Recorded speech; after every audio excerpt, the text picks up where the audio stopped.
Good turnaround Tuesday warriors, Michael Bergman, Andrew Pert, Michael Weissman, Alexander Gennaro.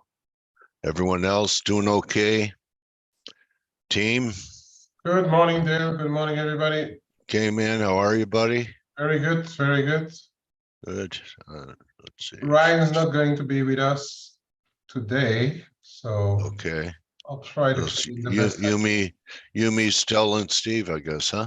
Yeah, I trust so. Okay, yes, so sir. Good morning. Good morning, Stel. Good morning, Steve. Wednesday expires. And Good morning.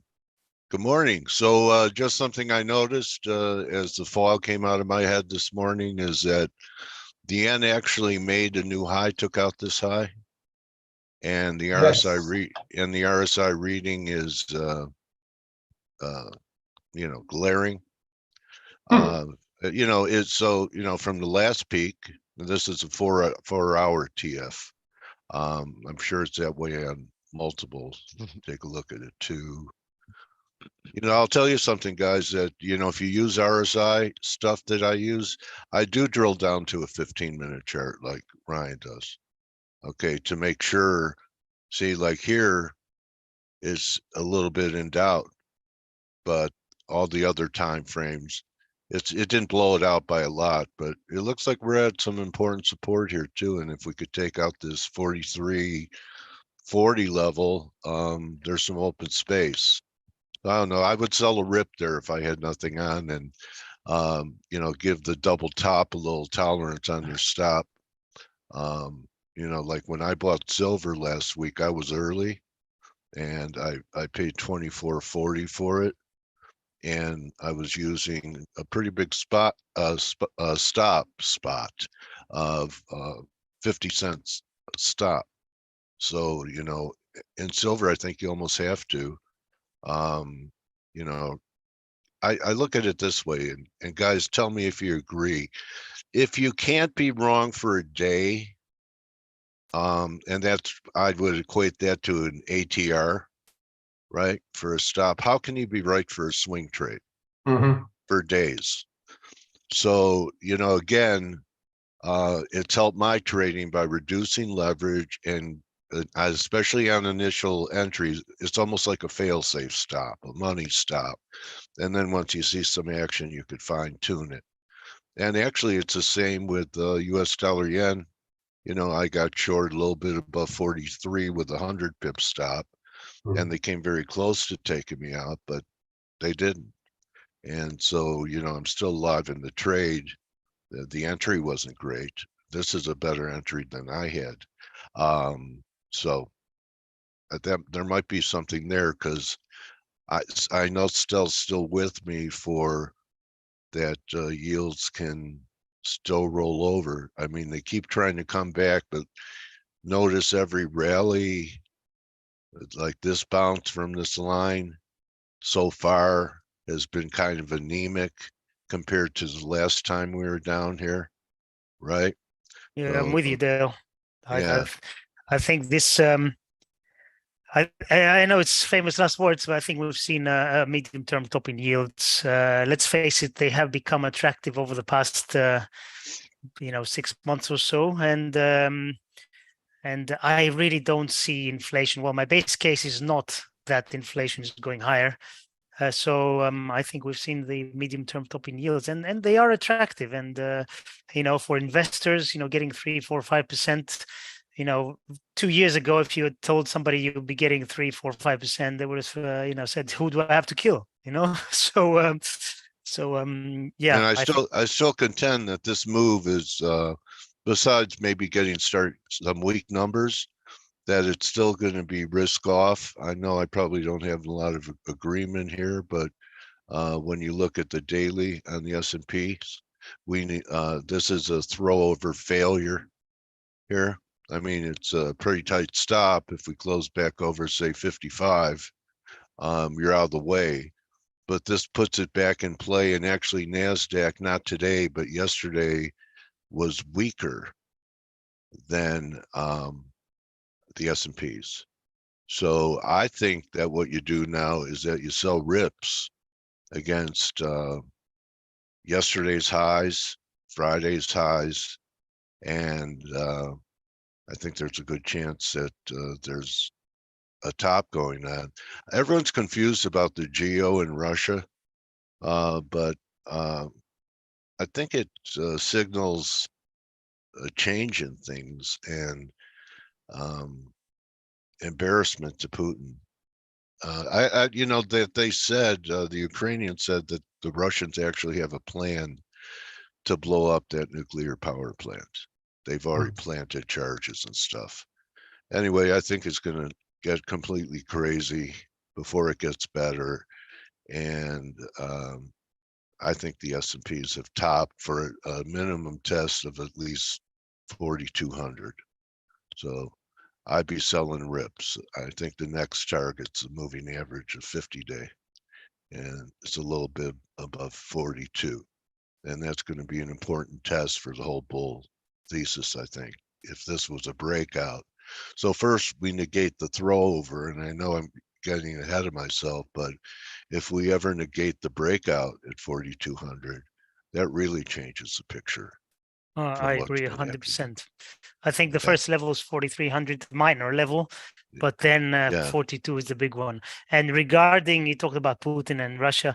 I mean, obviously, who the hell knows what's happening there? But bottom line is you have a person who is in complete charge of that country, right? He's 70 years old now, and he's getting to the point where he has very little to lose.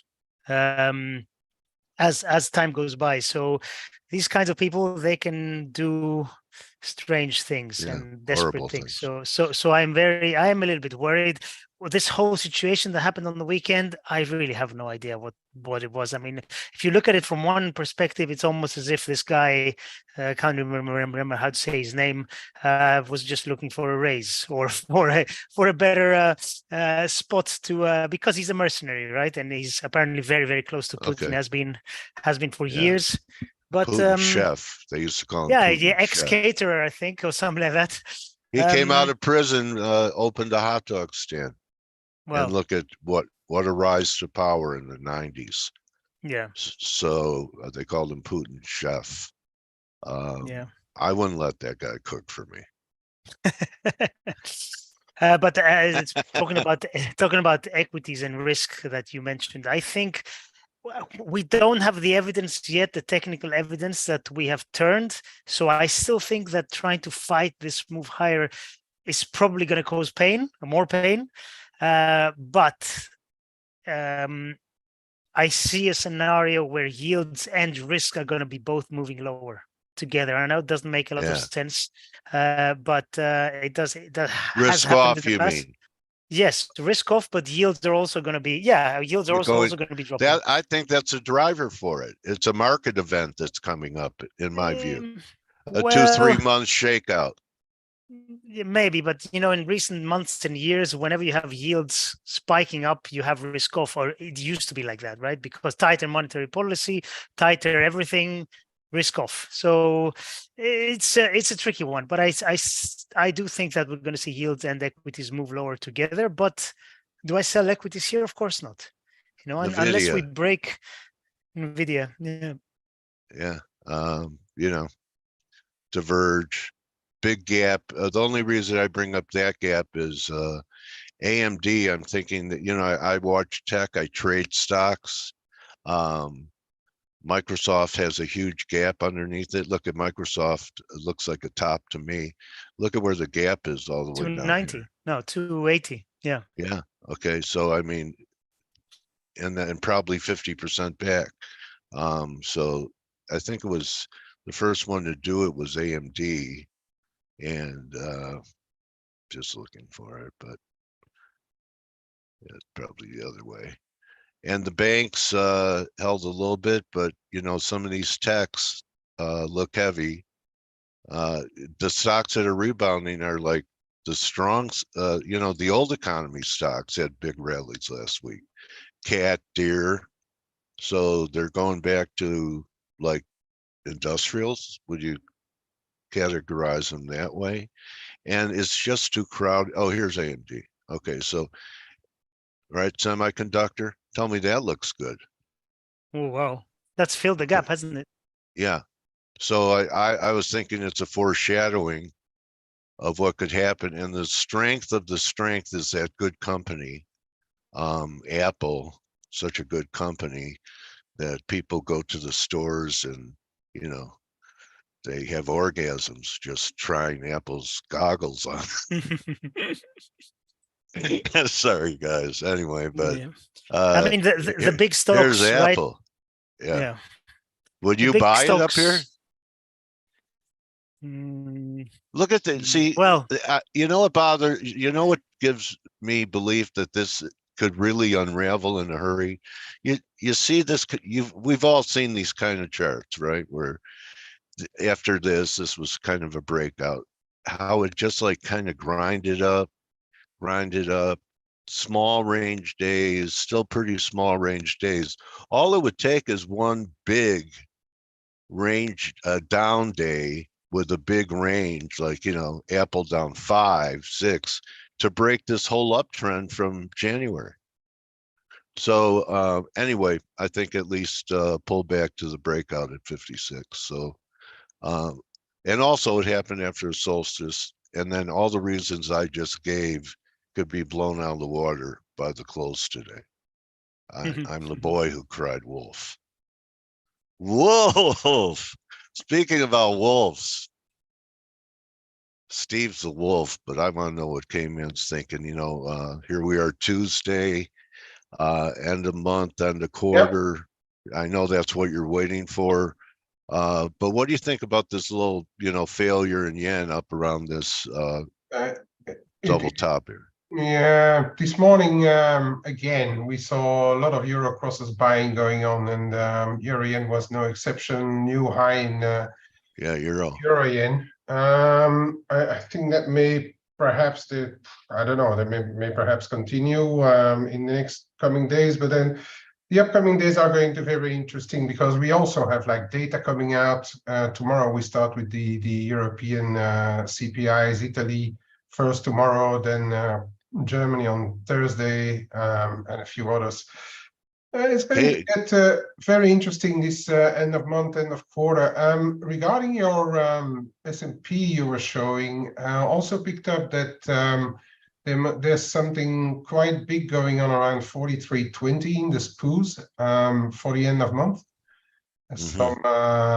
Some option play. So okay. I think last month as well we had a bit of a yo-yo around the end of month. So this one for the diaries for Friday.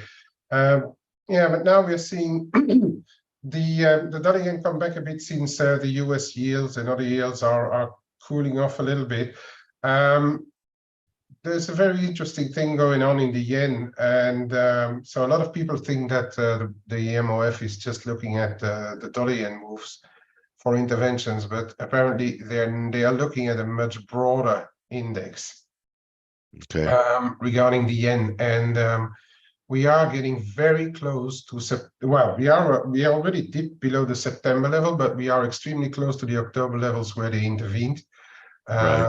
Their first intervention, because they did it all the way up to 52, right? Yeah, they did the first one in 140s, right? And then they did the big ones after we hit 150, 152.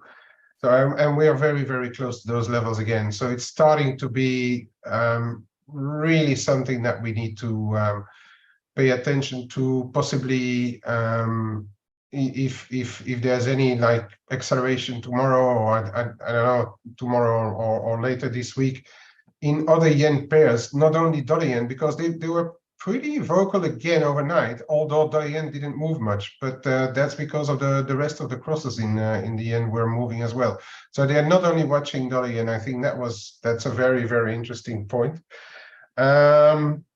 And for the rest, yeah, we have a Canadian CPI out. Last month, the core especially overshot, and that triggered the Bank of Canada to react to it. So, and it's going to be interesting what happens in about 15 minutes from now on the Canadian CPI. I guess looking at the Canadian strength, relatively binary event, but if I'd say an undershoot might might perhaps trigger a bit of a bigger reaction, just looking at where the energy is trading at as well. So there's a couple of interesting things coming on. I don't know whether those durables really are movers. Yeah, of course, if they are very far away from expectations, they will. But past months, they did not really move the crowds too much. In the dollar CAD, there's a bit of an interesting level there around 130.80, like various trend lines coming together there. I've got various trend lines coming together there. 130.80 and top side 132.25. I'd say if we start to get back above 132.25, then the party may be over just for now. Yeah, that's about it for me. Metals are getting a pop with the yen coming off, so their correlation's still working. I think we have a bear market. The yen and yen process went to the top. Gold did not do a bottom, so I don't know. I mean, okay. Silver looks like looks okay. I mean, it should pull back. It's kind of a, but 22. Let's face it. When 2 months ago, people didn't even think we'd have a chance to buy the market at 22 again. No, it looks very okay. I missed my entry, to be honest. I was a bit too greedy. I put it too low. But no, it looks pretty okay. Yeah. So we'll see. I mean, the gold silver ratio, I don't know. If you start to push through 23.25 on your silver, it should be looking pretty decent. And they keep trying to break the gold down. It finished lousy after being up the last couple of days, but this line's coming into play. This was the breakout line, long-term breakout line, and today we held it and we're turning back up with the yen turning lower. I'm bearish a dollar. I think we're going to see par or lower, take out these lows. I think we'll see the 99s, maybe the 98s. So we should get at least a bear market rally in gold too, maybe back to 1980 or something like that. I like the metals for a swing.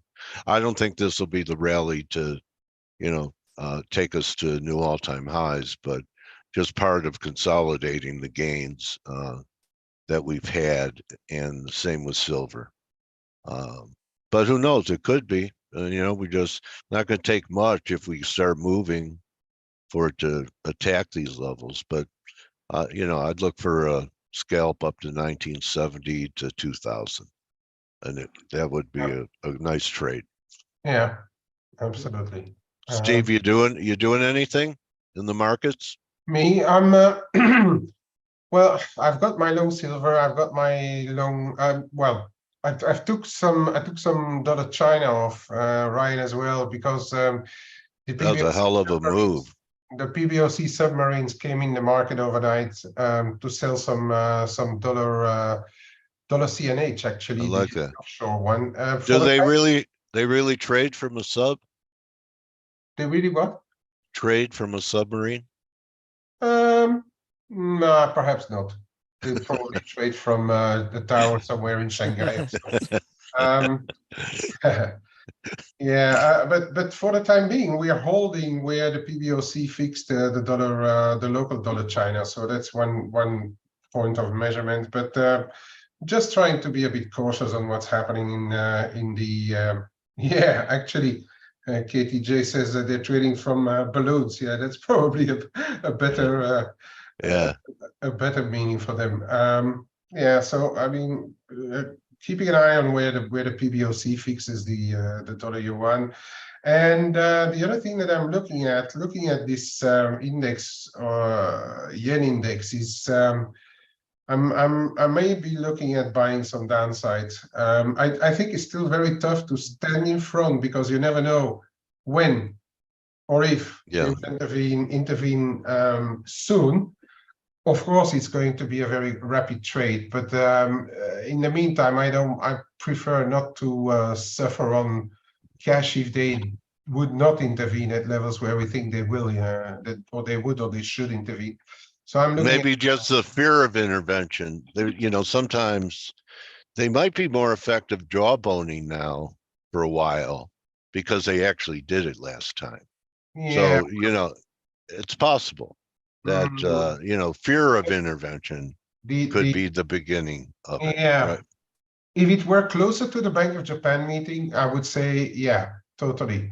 But we are still a full month away from the next BOJ. And I don't think, unless something happens in the other side of the pairs, of course, we can have the US yields coming off and the yen coming down naturally. But unless something happens in the other currencies versus the yen, this market is now. It's tough to be long yen for long. You pay away a lot of funding. Yeah. And so I prefer to do it via options, perhaps. I think it's significant how cable's holding 27. Yeah. Tried to trade it underneath it a few times yesterday, but looks like it wants to come out of here. Yeah. And we should see new highs there. I'm thinking 112 euro, I don't know, 31. Cable 32 maybe. I'll be interested to see how much hay the Aussie could make out of it if these two rally another couple hundred pips. It's a bit bizarre because the Aussie jumped on the dollar-China interventions and then completely lost it straight away. And once Europe opened, there's still a lot of bits in those euro crosses. And I guess that was one of the main reasons why Aussie is back down. But I'm waiting on a couple of things for tomorrow, honestly, because tomorrow is value date, end of month. Some US corporate interest, perhaps, and I'm actually particularly looking at cable and Aussie dollar to see if there's a decent level to pick some up, perhaps into the end of the week. Steve, I want to bring you in. People keep trying to bottom pick this WTI, and it looks to me like I thought I missed it, but it looks like we could get another test of 62. I haven't gotten DSI for a while, so I don't know where sentiment is in oil. But I'm kind of getting the feeling if we got a flush, one more flush, that there could be some levels that would be attractive. And I know, Stel, you're also kind of a long-term oil bull. What are both of you guys thinking about WTI, which has been in this huge range for about 3 months? Being in a range. Go on. Go ahead, Sel. No, go on. I'll speak afterwards. I Okay. want to copy what you say. Being in a range usually is an indication that a market is consolidating. And what does it consolidate? Usually the prior move. Okay. Right. In this case, what was the prior move? The prior move was a move lower. So it was consolidating here too, and then it went lower. Yeah. So the chances are in favor of seeing more weakness out of this consolidation. And that would open the door for a move towards 57, which is the 61.8% fib. Okay. And when I say 61.8, I'm talking 61.8 from the $11 low. Because if you look at the continuous, I know that the futures went to negative, like minus 40 or whatever. But obviously, this is not, good point to make technical analysis from. So if you look at the continuous, which bottom roughly at 11, all the way to the high, the 61.8 comes at 57.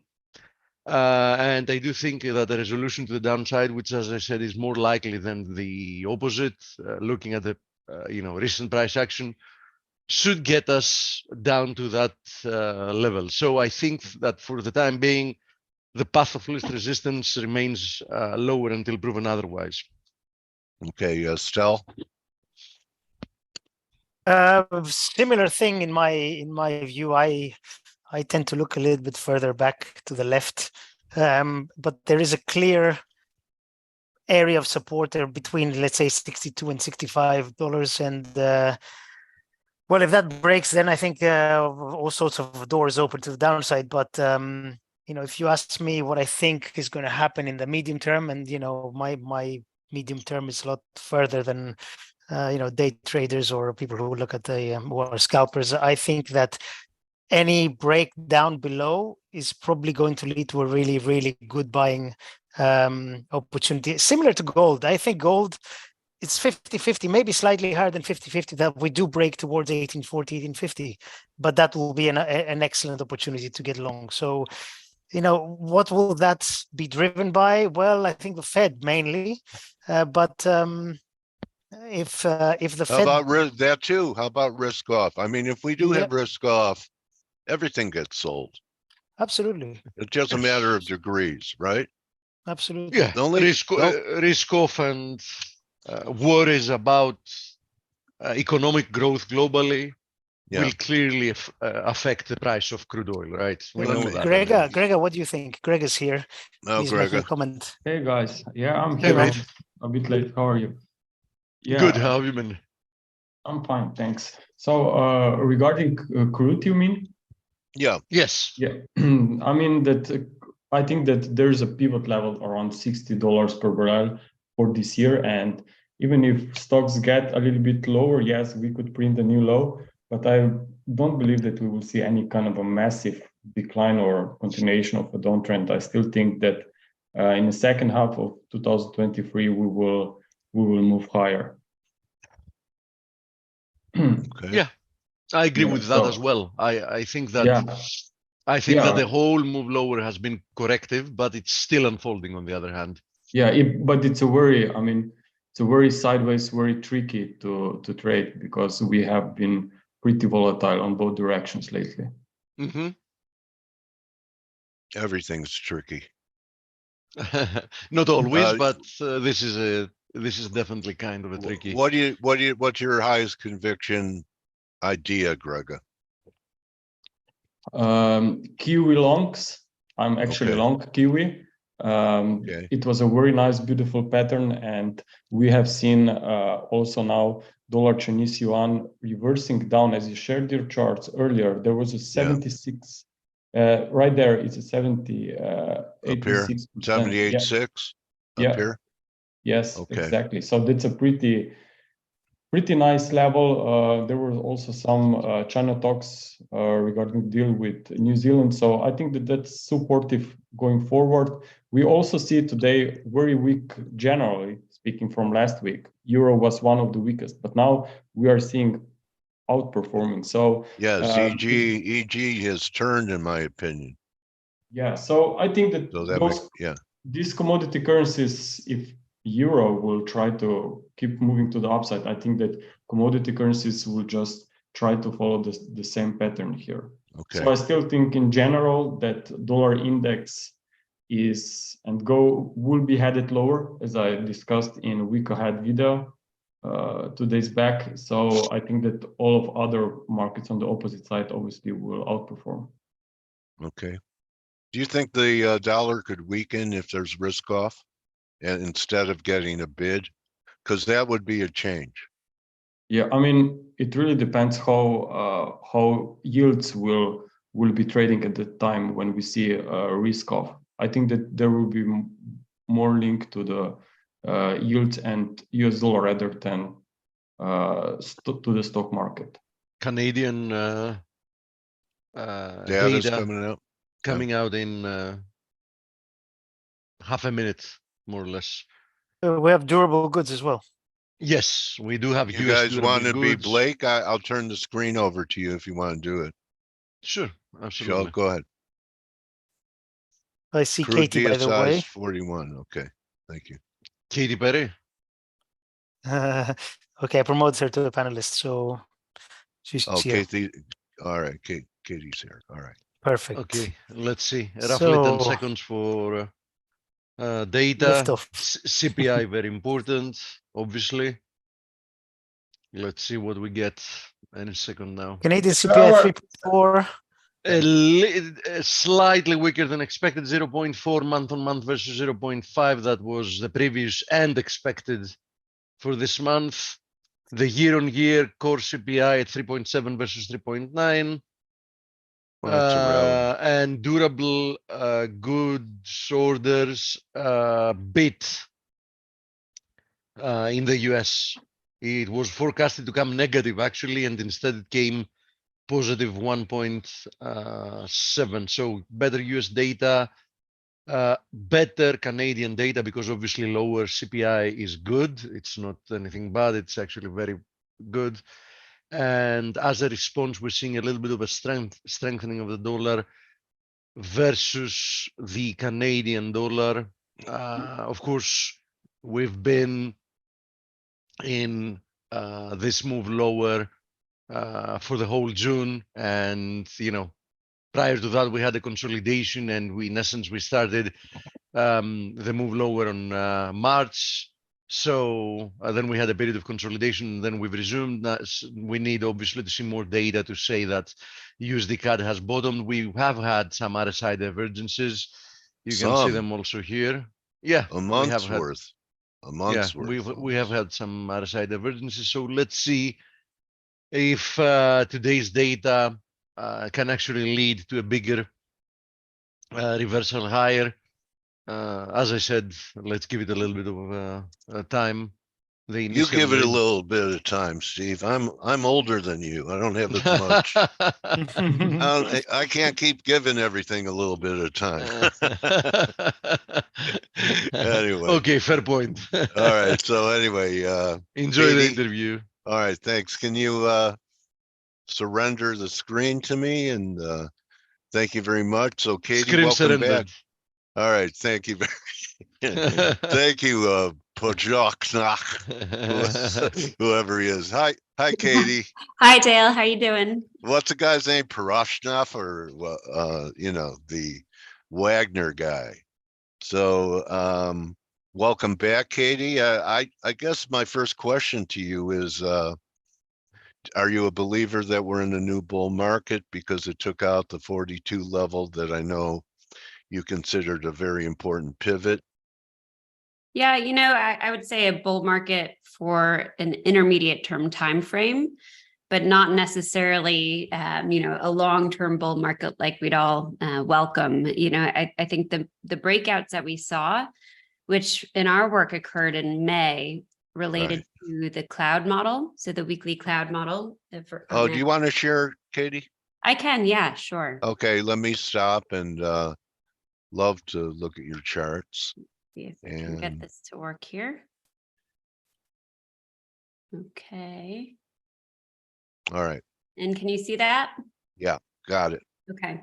Here's our weekly SPX bar chart. And you can see in May, it cleared the upper boundary of the cloud. We always wait for 2 weekly closes above. So this became our breakout. And when you see a breakout that gets this immediate upside follow through, that tends to be a positive. So we've been more constructive as of May from an intermediate term perspective, but we just don't have the affirmation on the monthly bars that we've seen a lasting turnaround here.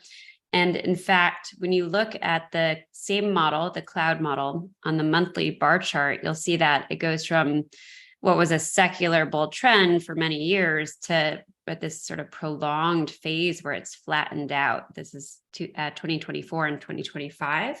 Yes. So to us, it gives you that visual indication that perhaps we've already moved into this big wide trading range, which is pretty much the max frustration, I think, for investors, unfortunately. But for traders. Yeah.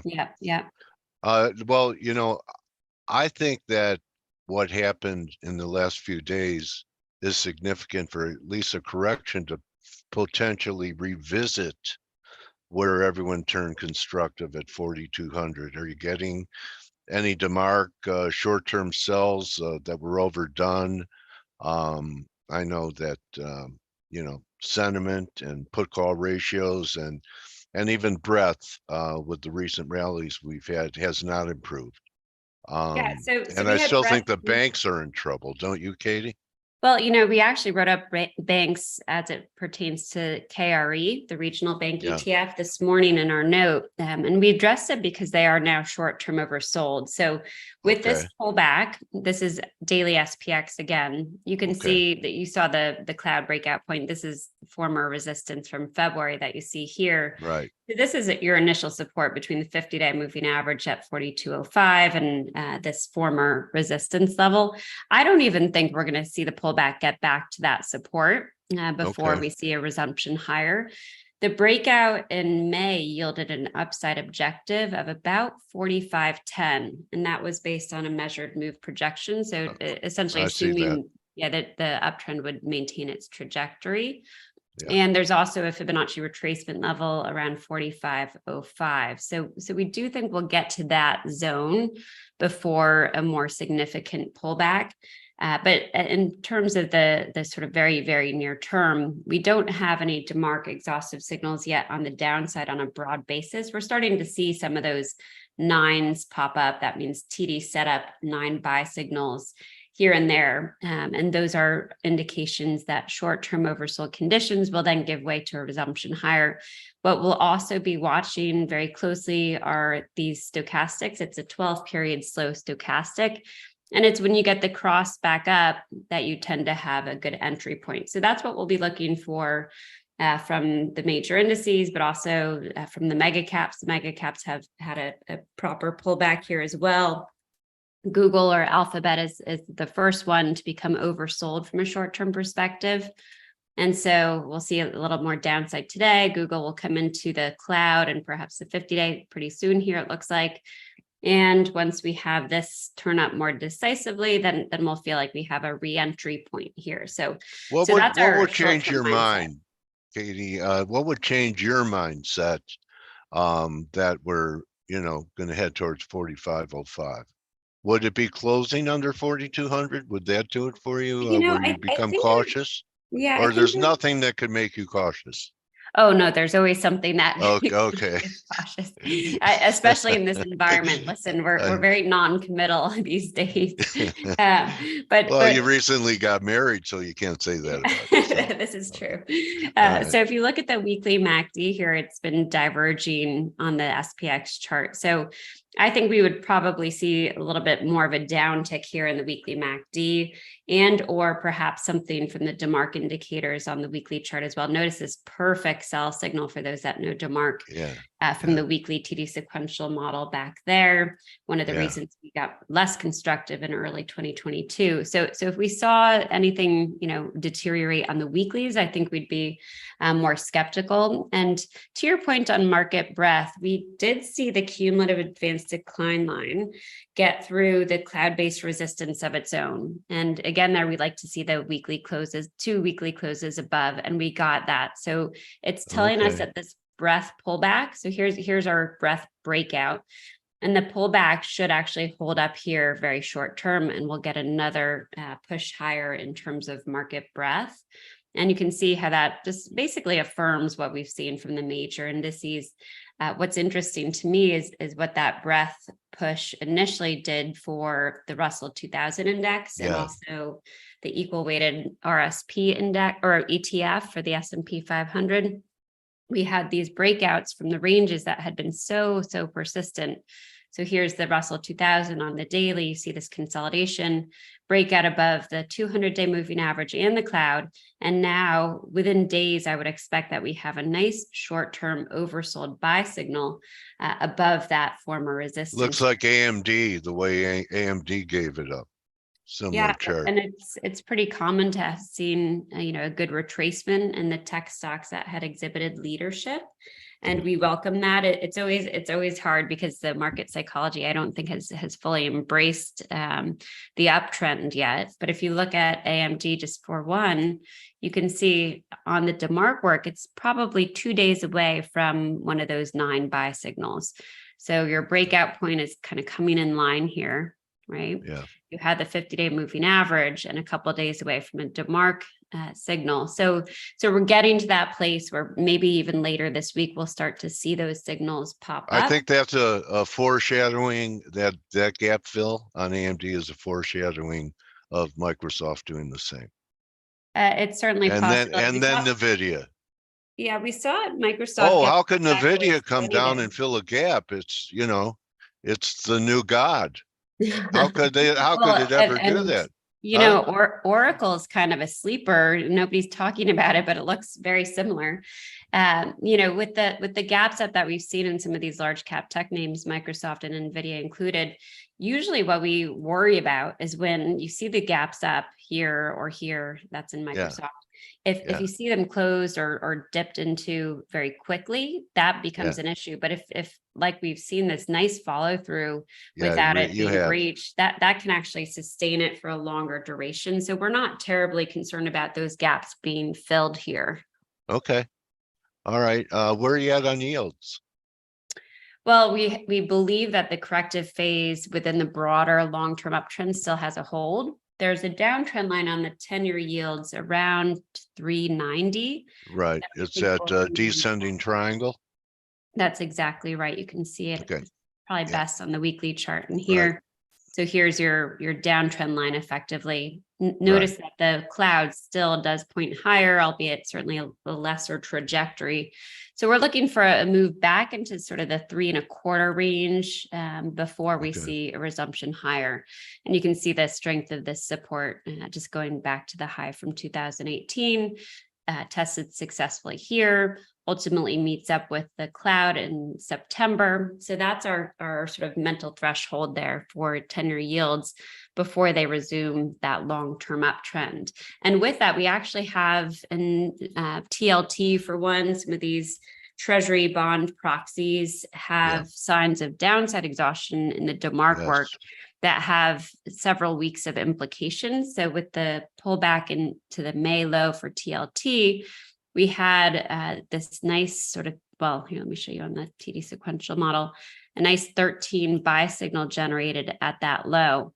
And now we have a subsequent MACD recovery. So that tells us that we should see some upside follow through from treasury bonds here for the coming weeks. And then don't you think that could be sparked by risk off and flight to quality being like, the way it used to work, because it was broken, and that people actually go to bonds if there's a risk off event? The trading range that has had a hold there on bonds, I mean, it really just shows like a period of indecisiveness, right?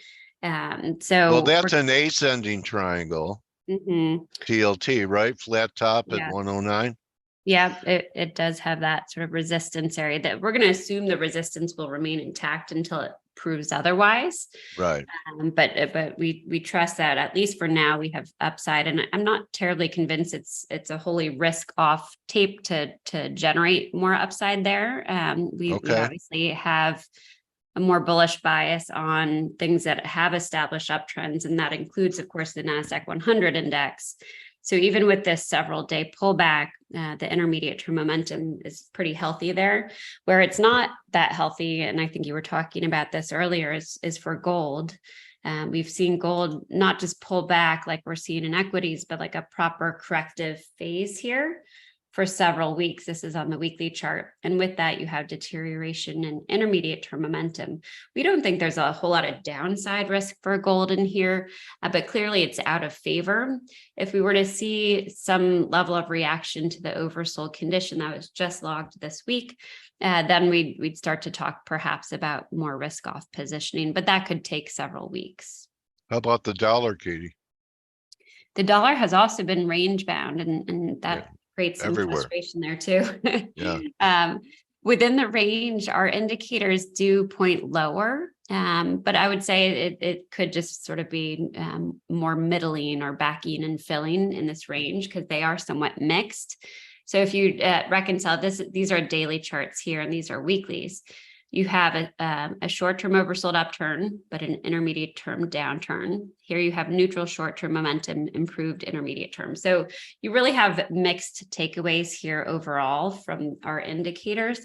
And that probably means that we'll see the dollar remain range bound for now. The support's pretty well defined just at the lows from this year. And below that, we'd start talking about sort of 99 again. 99.10 is actually a level for it on the Fibonacci's, if I recall. So that's, but I don't think that's a near term, thought unless we were to see that support challenged. Okay. And there's been a lot of talk about uranium and related equity issues in uranium. Have they come up on your screen? So I use, I'm not sure what you use if you go directly to the commodity, but I like this URA, which is an ETF representing uranium. And here too, we have a trading range. And within that range, there does seem to be room for a deeper pullback. So the weekly stochastics being a great tool within ranges. You can see this downturn. So I would probably hold off on new additions here, but look to add exposure into additional weakness. Just noting that the intermediate term momentum has certainly improved to some degree. And you actually have, even on the monthly chart, an upturn in the stochastics that I think is somewhat compelling. So would look to add exposure into weakness there. I know last time you were long oil shares. Has that shifted, or is that the same? It has shifted. We kicked out the energy sector spider, or XLE, from our own ETF. And the reason for that really, stems from our model, of course, but the model is largely driven by long-term momentum. And if you look at any long-term momentum gauges on the monthly bar charts for the energy complex, you'll see a pretty distinct loss of upside momentum, not completely surprising after the preceding 2 years of outperformance. So that all said, there are some signs of downside exhaustion in crude oil.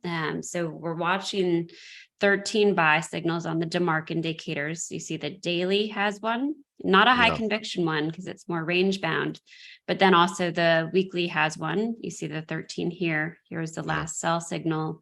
So we're seeing some stabilization there. And then there's even a 9 that's still somewhat active on the monthly. So we kind of feel like there's a floor for crude oil in here. And with that, it does allow for the energy stocks to bounce when the market's strong.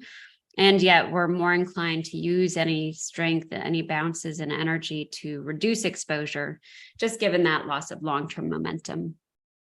Okay. Favorite sector? That you're overweight. Tech.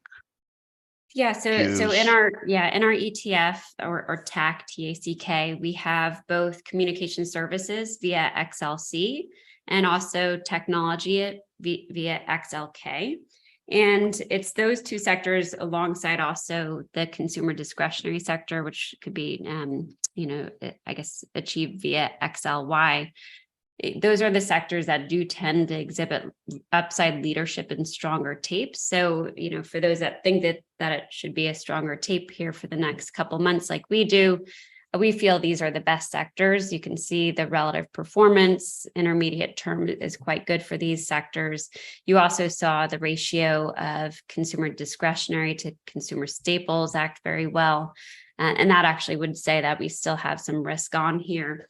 So those are our preferred sectors for now, but we would expect that to change in Q4. We are, as mentioned, not committed to this rally. We do think that because the market could be in this long-term trading range, that once we get any loss of intermediate term momentum, we do want to respect that. And we could see a very quick move back to more defensive areas of the market, back to more of a risk off stance.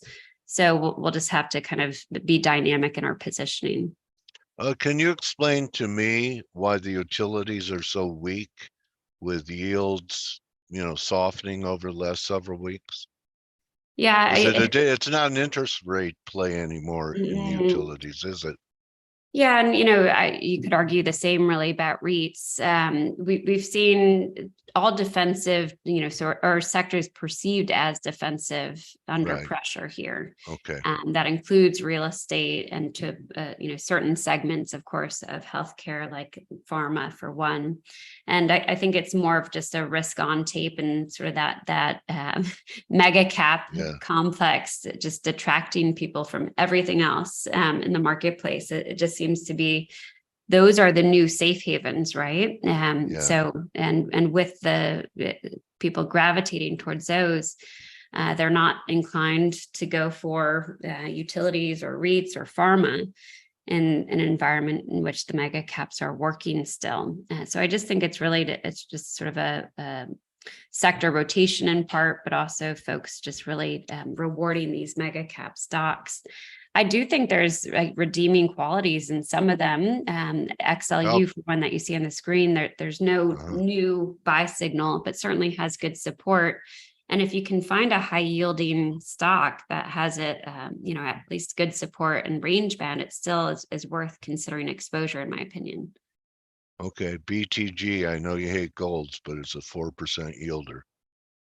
Is that right? Yeah. And I mean, we want to find ones that are yielding ideally more than treasuries, right? So, I mean, there's some, I think, REITs out there that you can get 14% out of. Wow. Yeah. So we would reward that kind of setup. This BTG that you cite has a DeMark buy signal on the TD combo, and then it has a 9 on the weekly. So maybe now's a good time. Yeah, I bought some I think Friday. So Katie, my takeaway is you feel that 4,500 has destiny, and that any pullback is looks like a pullback to buy. For now, avoid gold. You think really rates are just range bound. You can see, like, if you look at the chart of like they're opposite, TLT and the 10-year yield. If we take out 360, I think 330's a gimme, but I think we could take out 330 and trade under 3. Do you see that as viable? On 10-year yields you're talking about? Yeah, and that would give us like a 120, 116 to 120 TLT. I would say that if 3.25 is taken out, that would look more likely. I'm working under the assumption, and I always work under this assumption, that the prevailing trend will resume until we see a major impact in terms of momentum. So so far we don't have that, and my assumption is that 3.25 will hold on the next draft. But of course, if we did see a breach, then the next support that we'd be watching would be based on the cloud. So if, for example, we breached, this support in here, the cloud shows pretty well-defined support at 3%. Yeah. And beyond that, in terms of additional levels, and then we shoot up to new highs into year end, as the Fed has to reassert itself because of sticky inflation. I don't know. I just think that the move in rates is going to be a risk off move. Have you noticed anything between junk, the credit spreads? They still look tame to you, or is there any sign that there might be something going on there? It looks tame to me. And what I noticed this morning on the yield curve, we have a DeMark buy signal. Not to say that that's completely meaningful. It's simply saying that there's room for a relief rally. But I thought it was somewhat fascinating here. If you look at the 2s, 10s, here's this confirmed as of yesterday DeMark signal supporting a rebound here near term. I put out a tweet and I said this was a demarcation line, and then I said not a demarcation line. Yeah, there you go. So notice there is a on the monthly, which has been actually pretty timely. There's a 12 towards a 13. And if you look at the past 13s, they have given way to sustained up moves. Yeah. Great stuff, Katie. Of course. Like usual. So cannabis stabilized, but just sideways. It's funny. We have I think we publish close to 6 or 7 reports now, every day, every week. And we had a report published solely on cannabis stocks, and it's the only report that we have walked away from in our research. Yeah, And it's so boring. well, we just And- didn't get any traction, quite frankly. So, you know, and They and need for good- they for needed good that reason. legislation that we couldn't get done. They need the That's Safe Bank true. Act. They needed more than a technical catalyst. They needed Yeah. something more regulatory. And we said, well, maybe if we discontinue this report, we'll bottom tick it. But that hasn't been the That- case. all right, so the contrarian indicators when you stop writing about something. That's Well, right. you know what? We will not stop talking together because every time I learn something, want to thank you, Of Katie, course, for coming here and edifying the community. And best way for people to follow you, would it be Twitter at Stockton Katie, or how about your website address? That, you know, And the website's probably best because everyone can sign up for a free trial on the website and receive Okay. all of our research for a month with no obligation. So that's a great way to stay in touch with us as well. We do teach-ins and things of that nature. Okay, and the address, please. www.fairleadstrategies.com. Thank you so much, Katie. Have a great, we're in summer now. I Have a know. great summer Thank you. season in the market, and we'll be talking in the fall. You too. Sounds good, really- Dale. All right, Katie Take care. Stockton, everybody. And you could follow her at Stockton Katie and go to her website at fairleadstrategies.com. Check out her ETF. That's kind of a way of just having Katie a portion of your capital with Katie's influence on what's in it. So something to consider. And that's a wrap. You could join the team in 19 minutes on the Morning Edge. Don't just count your pips, count your blessings. Good hunting, everybody. Thank you again, Katie. Adios. You're welcome, everyone.